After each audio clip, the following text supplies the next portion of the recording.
This is Jamie Dyer welcoming you to another edition of the Quo-Cast. And I'm joined once again by Mick Hughes from Quo Connection. It isn't there, is it? It's just Quo Connection. Did it again. Yeah. From Quo Connection, thank you so much for joining me. He's here today to discuss with me an album which is turning 50 this May, Quo from 1974, their seventh studio album, which for our video viewers is Mick is holding up right now. So overall, I mean, we're going to go through this track by track. We're going to talk about the artwork and everything else. But do you have kind of any overall thoughts about the album? Well, it was my first one. It was I had sort of singles and things before that, but it was my first Quo album, and it was that was the one that got me hooked. Is really what the short version. Yeah. So it's my favourite, because ultimately, I mean, people do say that, don't they? Whatever the album was that was their introduction, that's their favourite. Doesn't matter what era it's from, and that's probably right, isn't it? It's the one that grabs you that will always be your favourite one, won't it? Well, this one not only grabs you, it pushes you down and forces you to listen because it's probably their heaviest album that they ever did. And as I look down the track listing, I can see it's mostly Lancaster Parfit compositions. Yes. It's funny, isn't it? Because there was the podcasting that Bob and Francis did the other day about Softer Right, talking about songwriting credits and things and how generous they were. Bearing in mind that the Quo was the follow-up to Hello, where there was obviously these sort of politics going on. It does sort of put another angle on, well, I wonder what did happen there then. Was there a concerted effort by Alan and Rick to push their material to get on the album, so to speak, And because I know that Francis, whenever he commented on the album, the Quo album, he always described it as being unbalanced. And that Alan and Rick sort of dominated it, which, like you, I was listening to it earlier and had a look at the songs again, and yes, there is quite a large representation of their material. Although I do believe that at this time, although you get these song credits where people are accredited, I do feel that the band themselves were putting every effort into making anything that was going on the album to be the best that it possibly could be. It wasn't really a case of people sort of writing a song, bringing it to the table and saying, well, this is how it goes. I think they all worked on each song as much as they could and put everything into it to make it as good as it could possibly be, because bearing in mind that Alan played bass and Rick played rhythm guitar and they both sang respectively, they were not lead guitarists.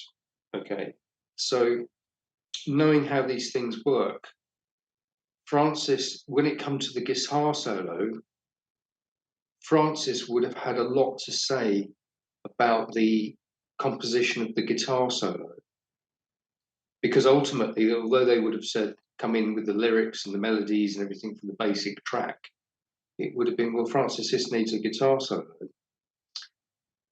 And so when you listen to Francis's guitar solos, particularly around this period, they are very structured and have been. He's not just winging it. These solos, which we'll come to as we go through each track, they've been put together with a lot of thought. Definitely so. I also listened to it earlier today, and that is one thing that strikes you. And yeah, the kind of these songs are made up of various bits as well, like those little middle sections that go off. Let's first look at the album cover, which was illustrated by Dave Field. I have spoken to Dave before, so that episode is out there if you want to hear more about how the cover was constructed. When you first saw this, after the understatedness of Hello, what did this say to you? Well, it's a great album cover. I just think it is superb. And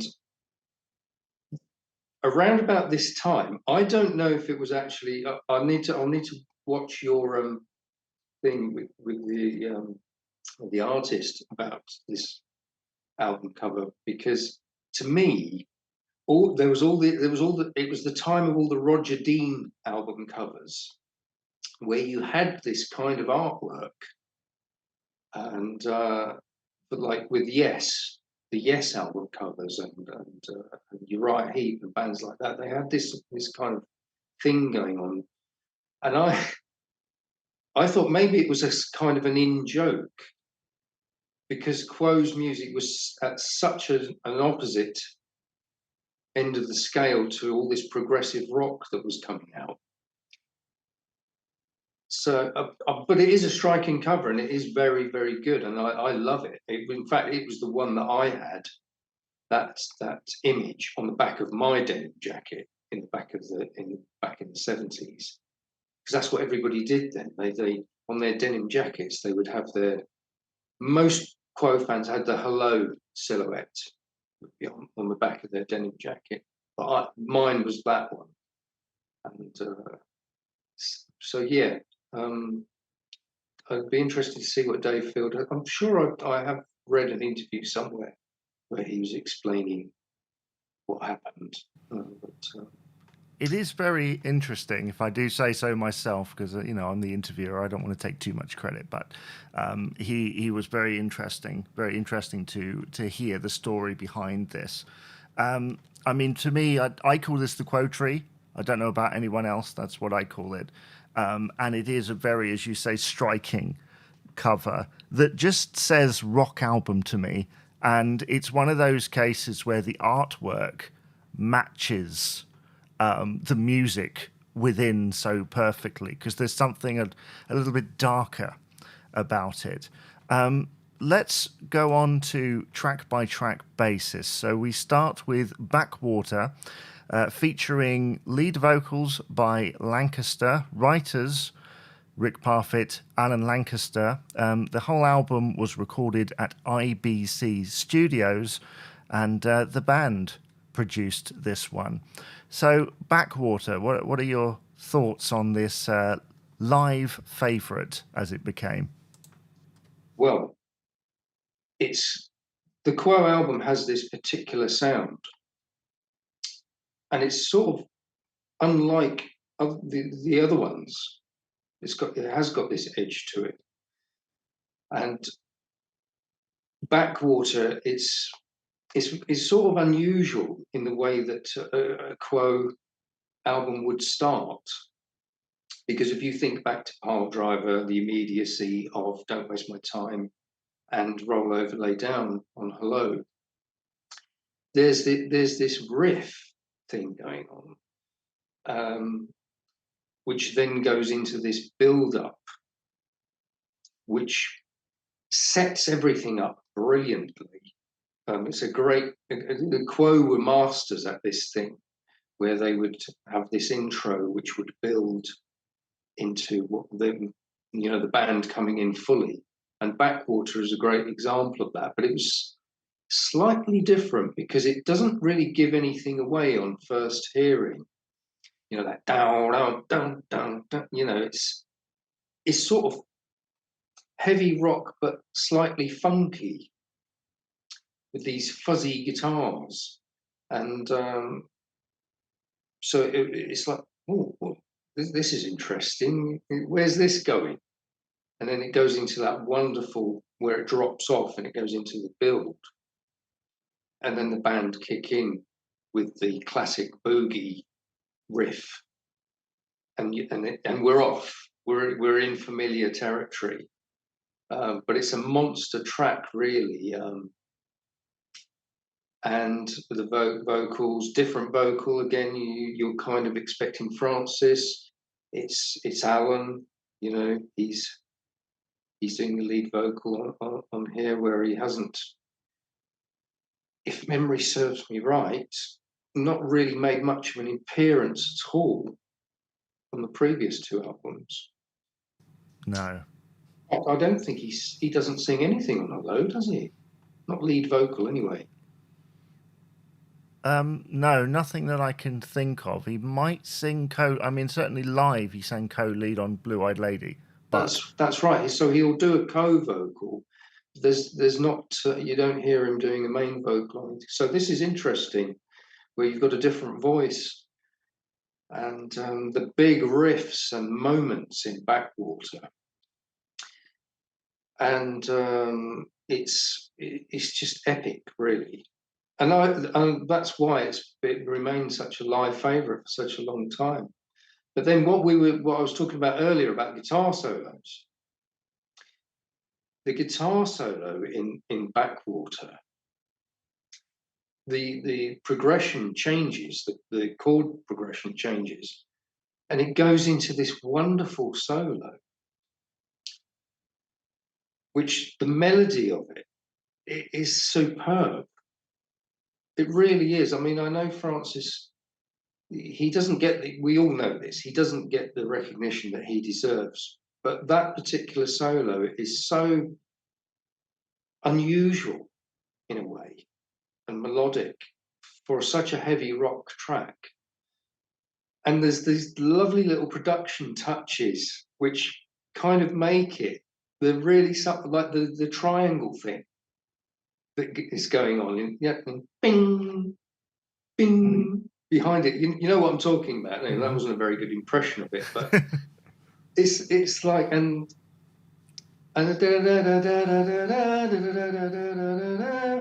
that melody. I mean, I was humming that for days, just that bit, and it's fantastic. It really is. And it's kind of unusual because that solo leads into a second bit, and then you think it's going to go on, and it goes into the next track, Just Take Me.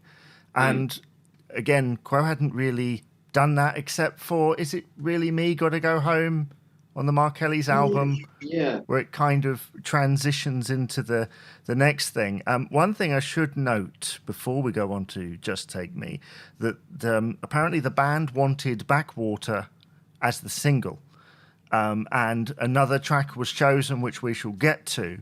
Do you think it would have fared well in the charts? I mean, it is sort of a lot less commercial than some of the other things that they'd done previously. I can see why it was maybe pushed by the band, but it's not got as great a track as it is. I can't see it as being a single.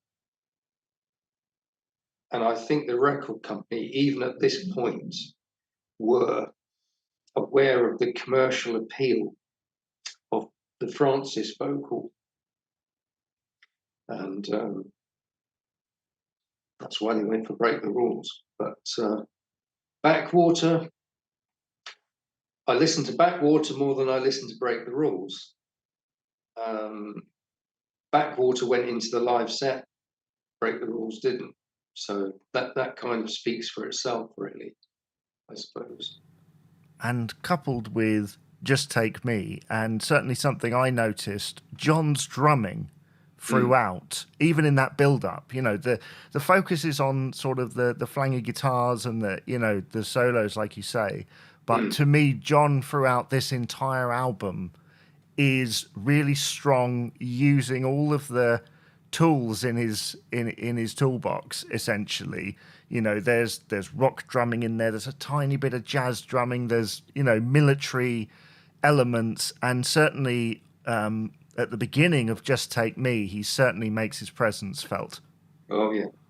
But then again, this is. I'm glad you've brought this up because this is a very important thing. The Backwater, Just Take Me. We can't help but pair those two together. You can't help think about one without thinking about the other. They go together. And again, this is so progressive because it goes down the Backwater road, so it ends at Backwater and it goes into. And when you're hearing this for the first time, it kind of reminded me that there was a song. It was Cozy Powell did a track called "Dance with the Devil." I don't know if there was a kind of an influence there somewhere along the line. I don't know. I'm guessing, right? But on your point, if you just bear with me a second, I'd like to read this to you, okay?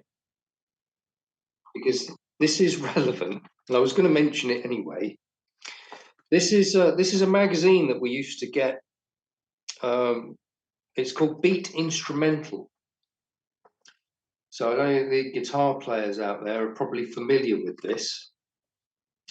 And in this particular issue, this is August 74, there is an interview with Rick. I'm just going to read you this bit, and this is what Rick had to say. It says here, Rick's contribution to writing the Quo's material is usually made in collaboration with bass player Alan Lancaster. Normally, I come up with the riff, the basic thing, and we both work on it from there. Backwater and Poor Man on the new album are two of the best tracks I've written collectively with Alan.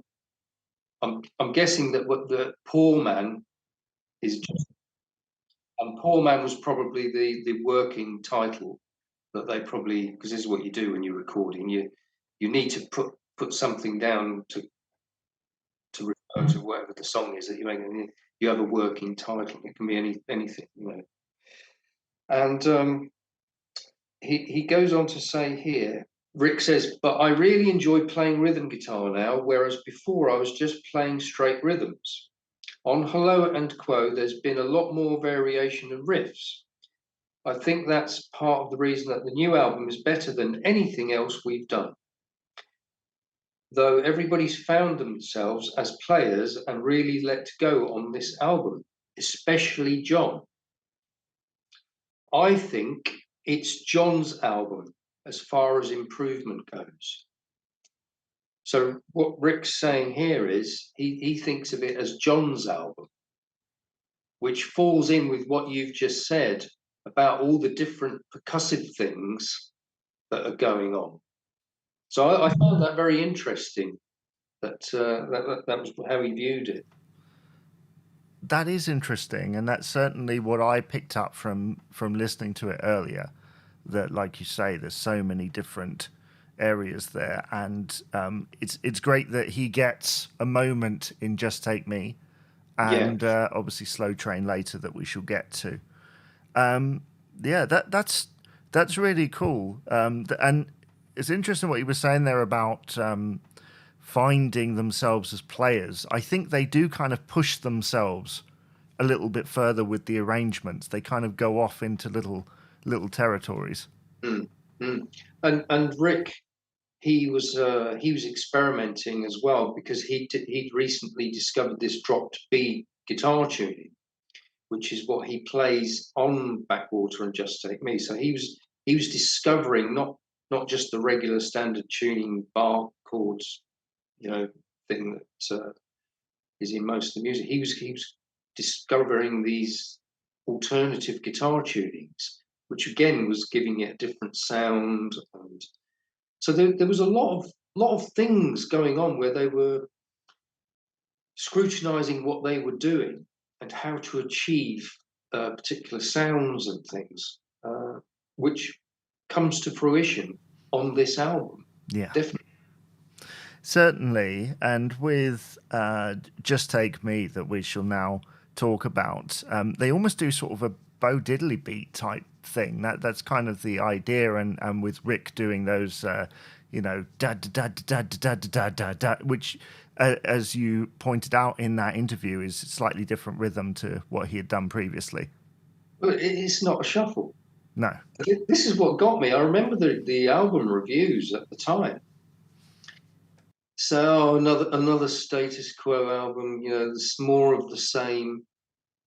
And I'm just thinking, what album are you listening to? You must be listening to a different album to me, because it's well, you can Just Take Me. Yeah, of course. Just Take Me is exactly the same as Break the Rules, isn't it?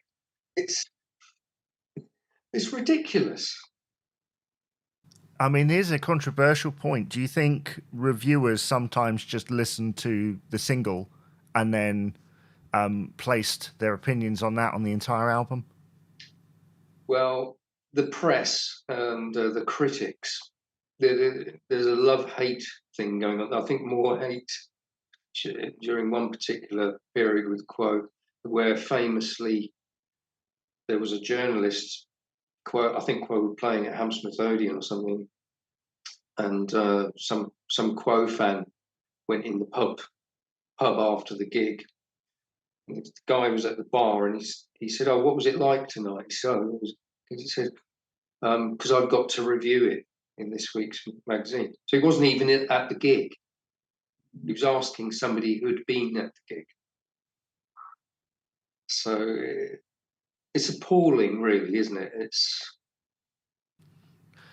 Well, considering that they had gone through periods of reinvention, and with every album were getting stronger musically and trying different things, as we've said, with Backwater and Just Take Me, it is disappointing that unfortunately it took the music press a little while to catch up, if they ever did. Yeah, they kind of begrudgingly in the end, I think. Fair enough. It's yeah, but we didn't care as fans. We didn't care. We didn't care that get your music weekly, and there's a gig that you've been to, or whatever, or the albums come out, you love it, and somebody else is pulling it apart and coming up with things. You just It didn't matter as long as you liked it yourself. I mean, even when I discovered the Quo album decades after it was released, it was on the Party Ain't Over Yet DVD. They had a live performance from '74 from Wembley Empire, I think, which is introduced by Jackie Linton. And they basically premiere Backwater Just Take Me in the middle of the Quo tour. It was on the Quo tour, wasn't it? And yes. I was struck by how powerful it was at that moment, and kind of how if things had been different, maybe if they'd released that as a single, maybe if they'd done it as like a pairing, with Backwater on one side, Just Take Me on the other, do you think the direction of the band would have taken a slightly different turn? I'm not sure, because hindsight is a great thing, but we've discovered over the years, especially where Francis has been quite open with things when he's reflected on the band at that period, that there was a definite creative power struggle going on between him and Alan in particular, and where Francis is leaning more towards his tastes, which is the country influence, and Alan being more the rock side of things. And when it worked, when the two came together, it's just magnificent. And really, all of the Quo singles of the 70s, all those great moments, the great tracks, I attribute it to when they did work together. and that's what made that sound, what made the band what it was when they actually came together Yeah. and didn't agree on things, is what made it what it was. When they found that middle ground, I guess. So we'll move on to the single from this album, which was a top 10 hit, actually, Break the Rules, which, after the first two tracks, is quite different, a lot more in that shuffly stuff that they were doing in the slightly earlier albums. Mm. Well, you're back to familiar territory, really. But after the opening gambit of Backwater and Just Take Me, you're kind of, wow. You need a sort of a breather song to recover from, really, and Break the Rules is has really got something. I've always liked it, and it's not the same as Paper Plane and Caroline, the previous two singles, but it's still got something. There's something about it where it's got the piano on there, the harmonica, that easy shuffle, and Francis' great laid back vocal, and it's very similar, because I was listening to it. It's a bit like Wild Side of Life in many ways, in that lighter kind of sound and sort of approach, because it's not full on. It's not, it's got this, it's more easygoing. It's still got that great quo-ness about it, and it's a great song. And I really, I don't know why the Americans didn't go for it, because you would have thought, crumbs, that would have that could have been a hit in America. It is so American. In fact, I even wonder sometimes why some major country artist didn't cover it, because it could have been a great country hit for somebody. Once the piano kicks in, the although the country influence was already evident, it becomes even more so once that country, what the piano kicks in. So I should clarify here that Tom Parker is playing the piano on this recording, and Bob Young is on harmonica, and obviously this is a Rossi Young composition. And as you say, Rossi on lead vocals. I always felt you say it's like a breather track. I always felt slightly underwhelmed after hearing the first two, and then suddenly it's this kind of run-of-the-mill shuffle thing. Mm. Well, Backwater and Just Take Me, it's a tough act to follow.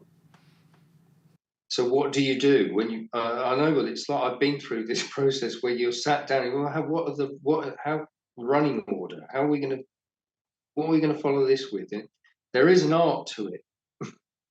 So your choice is that you try and continue bludgeoning people. So what do? Do you put Drifting Away after Just Take Me? I mean, people would be begging for mercy. It's But this again is the different flavors that are within a Status Quo album. Despite what people criticize and say it's all the same, it's all on one level, it's not. There are different textures. And Break the Rules, to be fair, doesn't get mentioned very often. You very rarely, if any of the Quo cover bands, I don't know if, I think people might put it in a medley or something. But I think it's the trickiness. If you're a guitar band, there's the piano break and the harmonica break, so it's not really accessible if you haven't got a keyboard player in your Quo band. you're a bit stuck really. And I know whenever it's come up with my band is that I've often just said, well, we'll just cut that bit out. and then what you do is you end up with like a 2-minute song. But I think the real reason is a lot of the bands avoid it is that intro. It's very tricky to play. Pete and I, we can do it, but it's that. Now you've got, I mean, Francis tracked it, okay, and I think he did actually say on the Quo album they were playing around with varying the speed of things. Now what you do is there's a trick where if you can't quite play this happens when you're recording, you can't get it smooth enough, you slow it down. So you play it at a slower speed. So you can go diddly diddly diddly diddly diddly diddly. And it's all note perfect. There's no fumbling or whatever, like what I do. And so you can then bring it back up to the speed that it should be, and then it goes diddly diddly diddly diddly diddly diddly. And go, well, that's clever. And then you try and do it, and you go, oh. And so yeah, the intro is tricky. Yeah, and the piano playing, like you say, because a lot of bands don't have that kind of keyboardist to one side. I should note that all members of the band, along with Bob Young, are credited as writers on this track. So let's move on to. That was another political thing I read. I think it was in Francis's book. Yeah. That was another one of those. Better put everybody. Sorry, yeah, I interrupted you. No, not at all.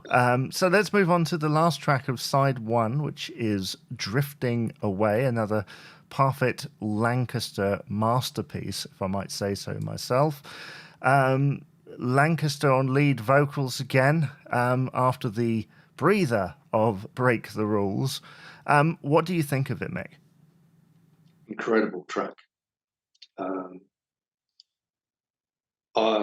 When I was 12, I mean, this, when you're a teenager, when you're going through puberty, this kind of rock music is where you're expressing your manhood, and it's tough. It's driving rock, and this is what Drifting Away is. It's a driving rock song. It's got the boogie in there, and if you listen, you can hear Rick pretty much doing what he does on Caroline throughout. It's that driving rhythm with these magnificent riffs going on over the top of it, and again, powerful vocal from Alan. Lots of riffage going on, different sections, very well thought out. In fact, we've got it in the Quo Connection set, and we love playing it, and people love hearing it as well, because it's one of those speciality tracks that you don't hear very often, and I don't know why, because it is such a magnificent track. And I remember Rick in later years, he did mention it. He did. I can't remember where, but I think it was. Was it on? It was even on the reunion when they ran through sound checks. But I remember on the second reunion tour, Russ and I, we were at a sound check. It was up in Glasgow, and Rick, Alan, and John, they were bursting into stuff, and it was just glorious, where they were just playing around with bits and pieces and just jamming, and it really was wonderful. And so yeah, obviously they were trying to remember these great tracks and so they weren't completely forgotten about. You say not many bands kind of, have a go at it. I've heard one or two, and I think it's it's kind of the various sections, isn't it? It's the solo bits, and it's not straightforward. No, no, it's da, da, da, da, da, that's all pretty straightforward. But then you get into the da da da da da da da da da da da da da, and you've really got to be on your toes, you know, to play those bits and get tight and get it right. And so it is tricky, some tricky bits. That's good, because and again it falls back on this thing where Quo will do the three chord things, and it's nonsense. There's all these wonderful little intricate bits that they used to come up with, and sections, instrumental passages in songs that made it more interesting. And again, I say again, that's why this album is so progressive. There's all these bits within songs, moments, which are fantastic. Let's move on to side two. Don't think it matters, which Rick did play a little bit during the Hello Quo piece of them rehearsing and stuff, and they did play it live at one point on at least one date, according to quogigography.net. So, what do you think of Don't Think It Matters? Well, again, it's like drifting away, isn't it? I mean, you've played side one, and you're like, wow, flip it over. Yeah, that big riff is huge. And off you go. You're into that classic mid-tempo shuffle. But it's more so. It's really punchy. And in some ways, it's a bit like drifting away. And there's that glorious moment where after the first lot of singing's done, and it goes into the riff bit before the solo, where it switches to the A. It goes from the D to the A. It drops down. And sonically, that is such a moment. And it is wonderful. And then of course, it switches into one of the great Francis guitar solos. Again, the master of the melody that he finds to go in with these tracks, which for me is very distinct. He's got his own style, and again, yeah, sure, Alan and Rick wrote the song, and everything, but I think it was like, right, what are we going to do for the solo? And Francis, well, I'll do this, Yeah. And he's not winging it. What he seems to do is he seems to do the classic sort of, you'll get the little Chuck Berry licks in there, but he throws that in with all of his own thing. And that's what's wonderful about his lead guitar playing when he really applies himself, is these great solos that you can whistle, actually. And it's all stuff that kind of started with "Don't Waste My Time." It's that same kind of melodic guitar solos. It's not just wailing, blues guitar. It's actually structured, and so a lot of thought has gone into it. Which, I don't know, perhaps there wasn't a lot of thought, but perhaps it was just a natural thing that Francis immediately would do.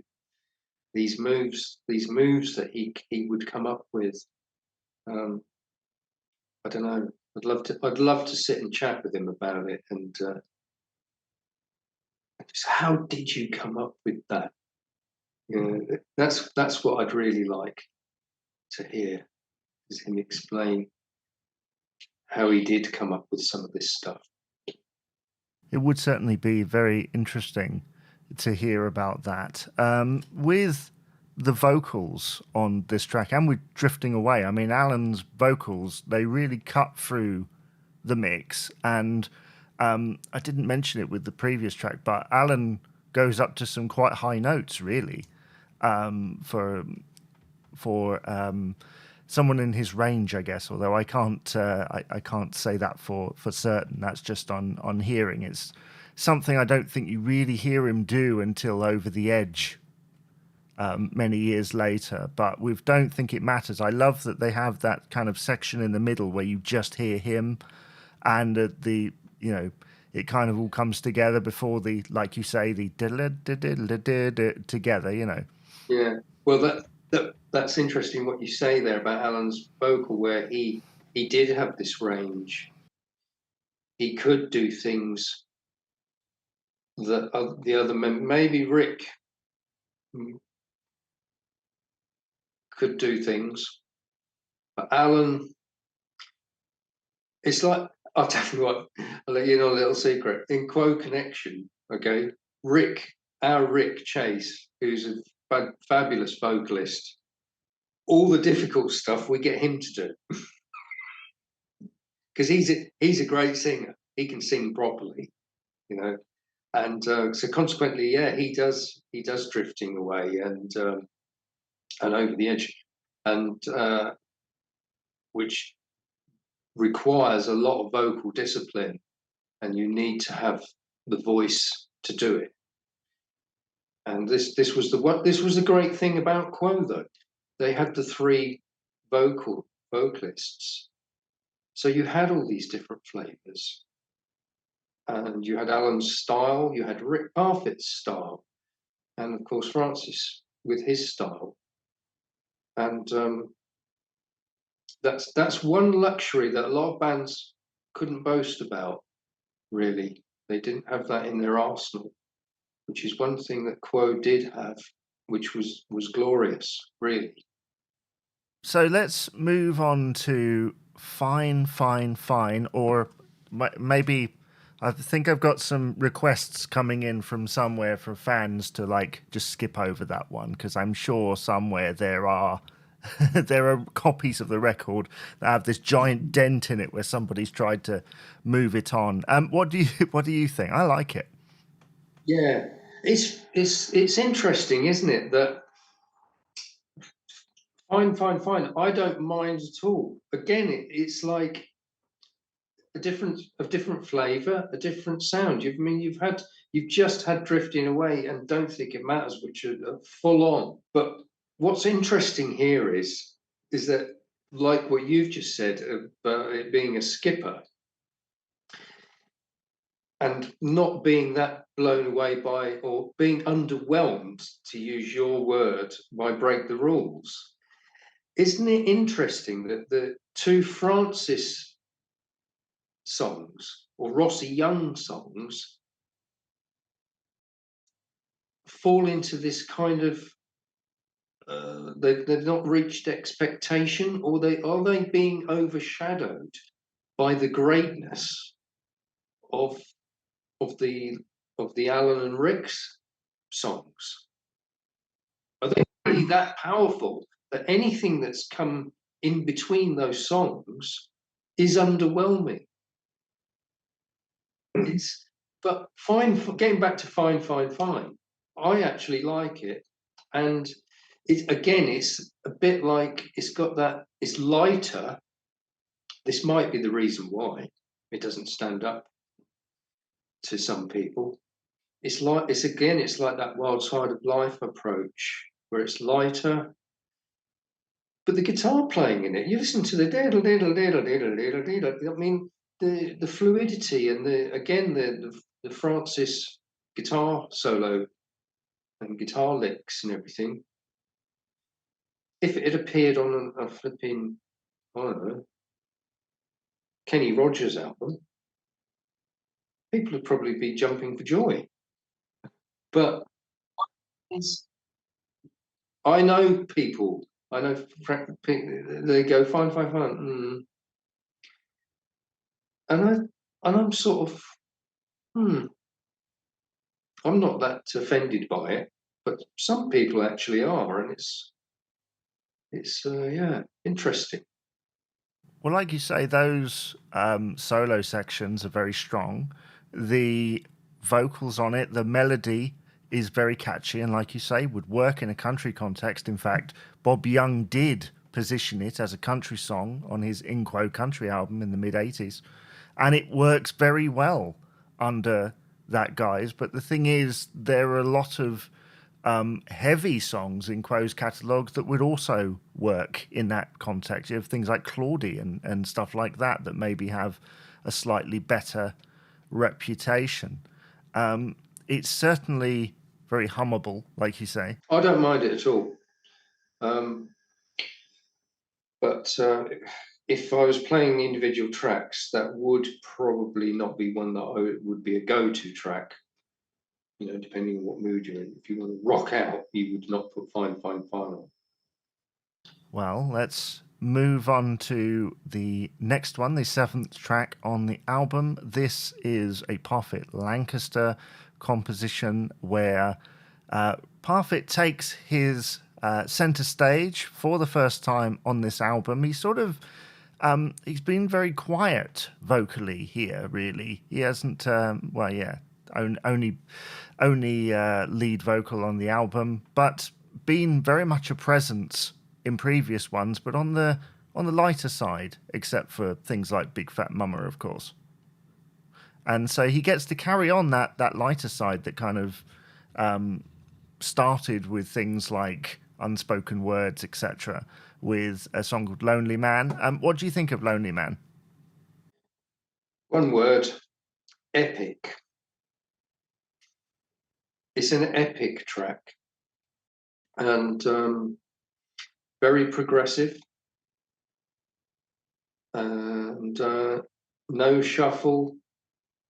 Not you can't really compare it to any other kind of Quo track, really.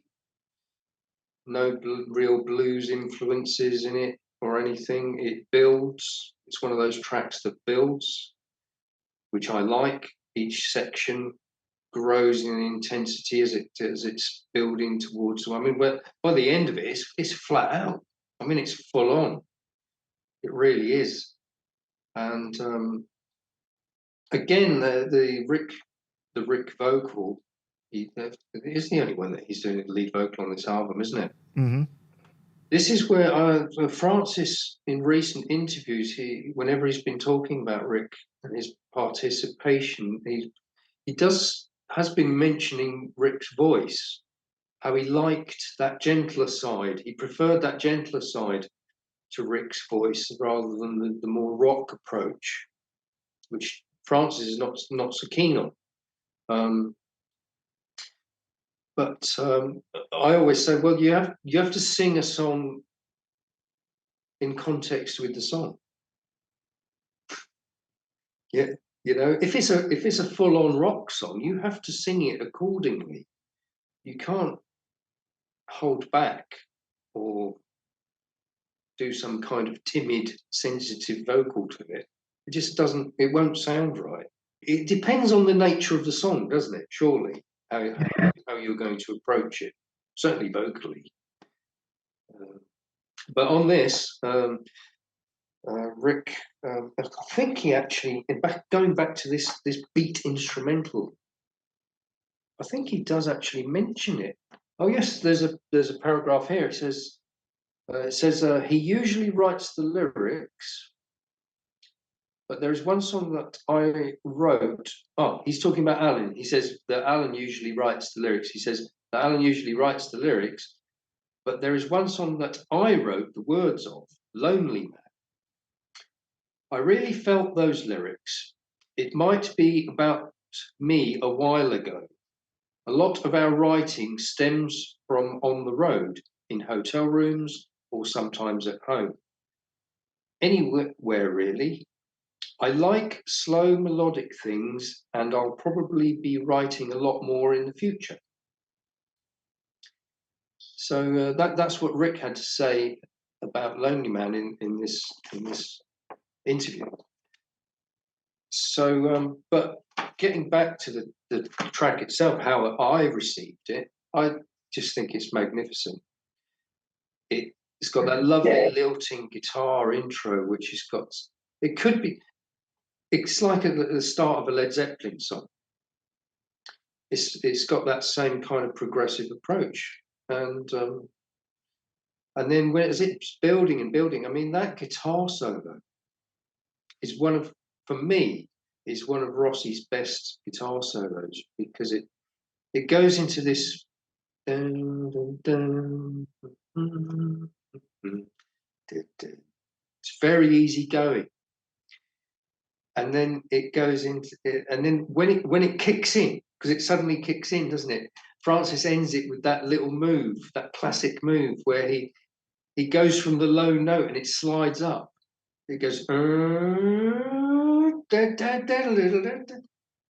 it's a bit like, this is probably going to sound a bit ridiculous.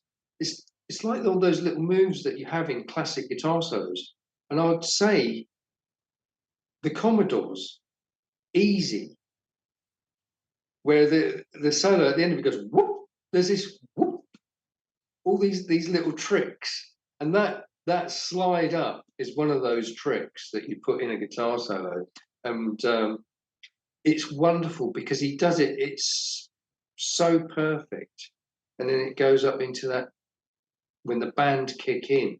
It's really powerful, and again, it's for me. It's one of Francis's best guitar solos. Really excellent. Given how slick it is, do you think that it was done live as a band, all as one, or do you think there are some overdubbing? Basically,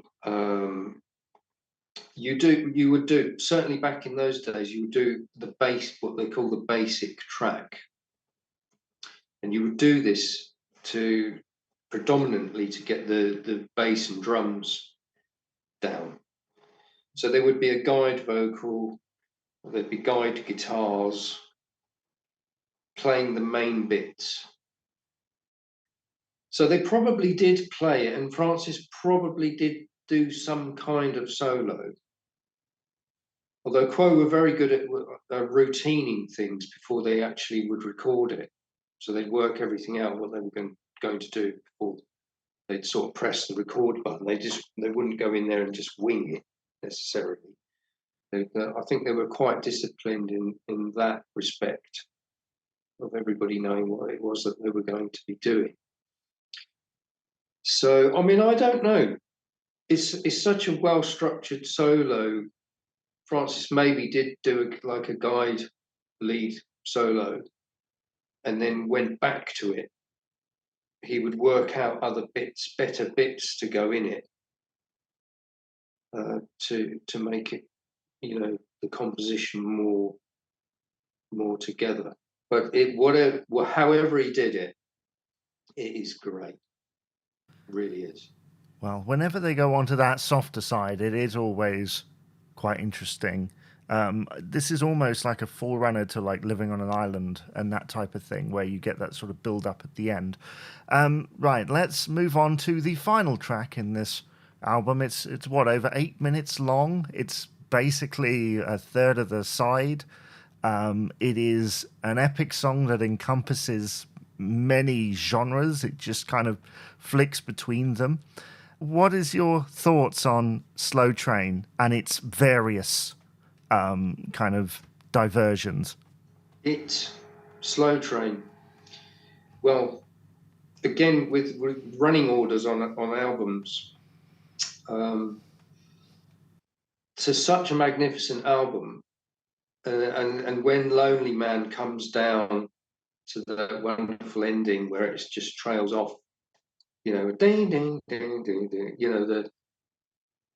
and then you get this. It's such a dynamic because it's the final track on the album. It's got to be a fitting end to the album, hasn't it? There's a lot riding on this.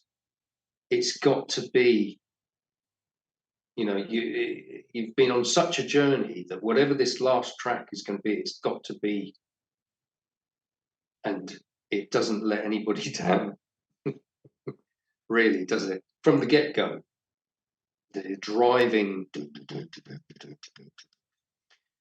and you're just. I wish I could bottle that first. When you first hear it for the very first time, you could bottle that moment. And as the track goes on, with all the different sections, which takes you on a journey within the track itself. And it's a Quo epic. It's the lost epic, which has perplexed fans for decades.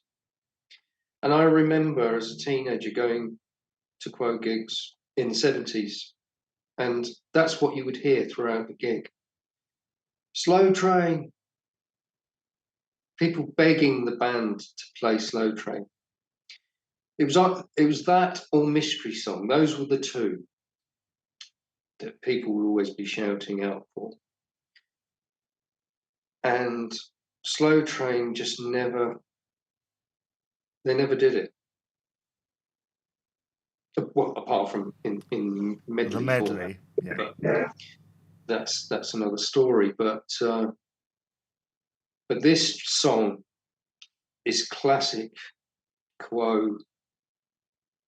Rossi Young at their best. Lyrics, everything. It's the progressive riffery going on in there, the jigs. It's like they've got every element of what we find appealing within Quo's music. They have crammed into one track. And I don't know what to say. It's just so good. So good. Well, the fact that they start the track as sort of a standard Quo fare and they end it almost as a standard Quo fare, what you would expect, basically what the rest of the album in the main has sounded like. But in the middle, you've got these sort of little diversions into other things that they've done on earlier tracks, but not in such a cut and dry way. Such as that military section in the middle with John's kind of military drumming. It's just it's exquisite the way that it's put together. Now we're bearing in mind all the different sections and the complexities of what's going on. This could explain why they never did it, because perhaps they felt that they couldn't replicate what they'd recorded. Now, we have this romantic idea that they went 1, 2, 3, 4, and off they went and played it. I need to ask next time I see Bob or somebody. I need to ask, but how did you do it? Because for me, I feel that it was done in sections, because there are breaks, there are points in the song where you could play it up to a certain point and stop. And then what you do is you go, right, the next bit. Because what they used to do back then, there was none of this digital stuff. This is the genius of it, because you didn't have a click track back then, which is how everything's done now, where you can quite literally, when you're recording something, not like back then when you do the song and then you get to the end of the song and somebody makes a real howler and everybody goes, oh no, and you got to do the whole thing again. You've got to go back to the beginning. This is how, back in the old days. Whereas now what people do is they go, I'll just copy and paste that bit from there and put it delete the bum note, put there's nothing wrong with that because it's still the playing, still the person playing it. It just saved a lot of time actually, and not getting beaten up by the others who continually making mistakes. Anyway, but getting back to Slow Train.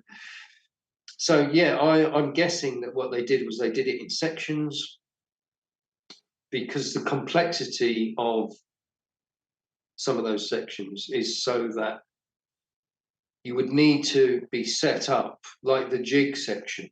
You would have the guitar set up to a particular sound for that to get that unison and do it in sections and then splice it all together. John's drum solo, that's not an improv drum solo. It has structure to it. So John would have figured out what it was that he was going to do. So he probably did it in isolation. I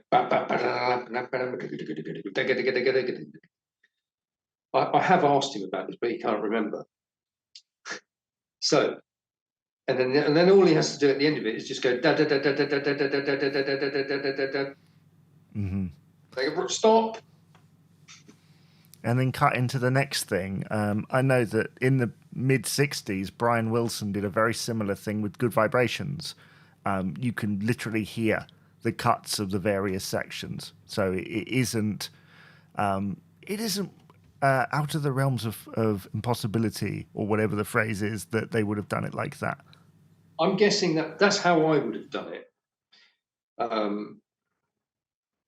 I'd be amazed if they did. Well, no, we did it all in one take. I'd be amazed. That would be like, wow.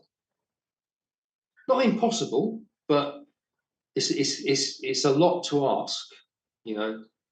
Well, it isn't like 4,500 times, where although it had been worked out, it still was like a jam.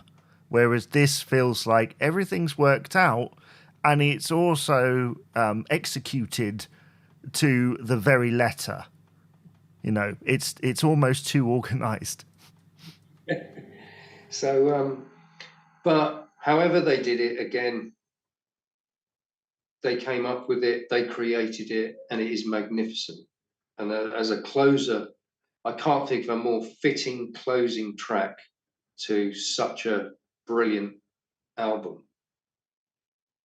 Well, and they do the kind of rock and roll ending of da da da da da da da da, which, you know, there's been a lot of references throughout that track, and that's like the ultimate one, I think. So yeah, that closes the Quo album from 1974. And if you've bought it on CD in the meantime, you'll know that Lonely Night is listed as a bonus track. That was the B-side to Break the Rules, later to be adapted by an Australian band. But we don't talk about that here. No, we'll talk about it at some point, but that is a conversation for another day. Mick, this is a really hard question, I'm guessing, but in the context of Quo's entire career, like, where does this sit? Where does it sit? Where does the album sit? Like, what is it, like one of their best? Is it kind of its own thing? Like, what are your thoughts on that? Well, I mean, it's my favourite, so I'm bound to say it's the number one album for me. But in the grand scheme of things, it probably, I don't know where. I mean, lots of fans of a particular generation will cite it as being the one from the 70s. But then lots of people will also cite Hello, Pile Driver, and On the Level, and Blue for You even. So that is a very tricky, difficult one to answer. and I don't know. I mean, Francis, whenever this has come up with him, he looks back on Quo and he says how unbalanced it was. He always refers, that was the thing I remember in interviews. He was always saying about the Quo album. So when they were promoting on the level in interviews, he would say that Quo was unbalanced, but on the level is back to where it should be.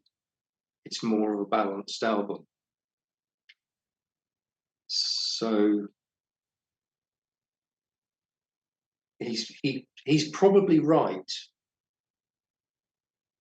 because everybody gets a fair crack of the whip on the level, vocally, artistically, their input, whatever it is you want to call it. You've got Rick Parfitt lead vocal songs, Francis songs, Alan. So yes, there is a balance there where everybody gets to shine. But for fans like yourself, like this will always, be up there for you because it's from a certain period in time, and live they were firing on all cylinders. Mm-hmm. Yeah, which is kind of live now. The tour. Let's talk about the tour, the live performance. Now, this is what was interesting, because the live set list of 74, I was looking at this the other day. The only single that was in the set list was Caroline. The rest of the set is made up of Junior's Waving, Someone's Learning, Backwater, Just Take Me, all Claudie's in there, all these album tracks. And they come on and they encore with Caroline. Now, bearing in mind, Paper Plane was huge, was a huge hit, and which brought them back to prominence. They chose not to play it. And they were on the ascension. So this wasn't a band that was trying to appeal to the wider public by playing their hits, which is what you could say is what's happened in recent years, where you go and see Quo now, it's all the hits. The set is pretty much made up of the hits from all over the decades, and so the dynamic had completely changed. And I think this shows the strength of their fan base in the 70s, that the fan base was so hardcore that the set lists of the time it was album tracks. Listen to Quo live. How many singles are on Quo live in comparison with album tracks? There's the dynamic. They were out there on their own. They had their fan base, so they weren't trying to appeal to anybody else. The fans were so hardcore that it didn't matter that we didn't hear Down Down. That's a very strong position to be in, where you're not relying on playing some of your biggest hits. And it's something that they brought back during the reunion tours as well, that it kind of reverted to that mid-70s set that was featured on the live album, which featured at least 2 songs from the Quo album. And I know there would have been some who, I can't remember exactly how it was advertised, but I don't think it was quite so strong in the first year that it was the Frantic Four that was touring. And so casual fans or, people looking to see Quo in perhaps their modern incarnation and all the hits that have come along since, perhaps were a tiny bit disappointed, even though they might have enjoyed it, because it's a different experience. Well, I do recall one of the nights at Hammersmith. There was some people behind And where everybody else was going bananas, this group of people, they were like perplexed. They were sat there waiting for rock and all over the world, and they didn't get it. And they were, I could hear the conversation. What's this? So, yes, there were people who went to the reunion shows, and they were sat there for probably the majority of the evening, wondering what the heck all these songs were. Because it was quite a heavy set, really, and it was all the songs that if you know their music and you know you're a fan of their music, then and you've heard the albums. These are the things that you kind of expect, I guess. I know I had a similar situation while at that gig, somebody else, but do you think it was wise, talking about those reunion tours, do you think it was wise for them to go hardcore on their set list? Yes, it was appropriate. It was totally appropriate. And bearing in mind a lot of time had passed, current Quo's audience had changed, and to the point where they have to play the majority of hits in their set list, and it gets bums on seats. And Francis is absolutely right, in terms of being a working band to get bums on seats and sell tickets. He's not daft. That is what is required, and that's how the band have managed to survive, because you can try and appeal to the playing lots of album tracks and everything, but it's the market is just not there really. But having said that, and being stood in the audience at those reunion shows, it was like all these Quo fans had come out of the woodwork of my generation, fans who'd stopped going to see Quo, who dropped off over the decades, because it was a completely, well, if you were there, I was. compare the atmosphere of the reunion show to, I don't know, a gig on the Bula Quo tour. Yeah. Is it the same? It isn't the same. There's a different audience, like you say, and the expectation is different. I remember there was because we went up to the pub after they'd been rehearsing with John Allen, and Bob was there one evening, and he said to me, he said, "What did I think?" This was before the first reunion tour. He said, "What did I think that was going to make it?" And I said, "The fans are what's going to really make this." And he said, "Yeah, interesting." And it was that atmosphere. Yes, it wasn't like it was in the 70s. I was there, right? And you can't replicate. The band are so much older. They're not running around the stage and jumping up and down and doing all that wild stuff that they did in the 70s. You can't really expect that. That's ridiculous. But what did occur was the love and the feeling and the atmosphere, and looking around and being with all these Quo fans of that generation, all yelling our heads off like teenagers, like we used to, singing our heads off. And the pinnacle point of those gigs for me was actually most of the time when everybody was singing, when Francis would come off the mic and just let everybody sing.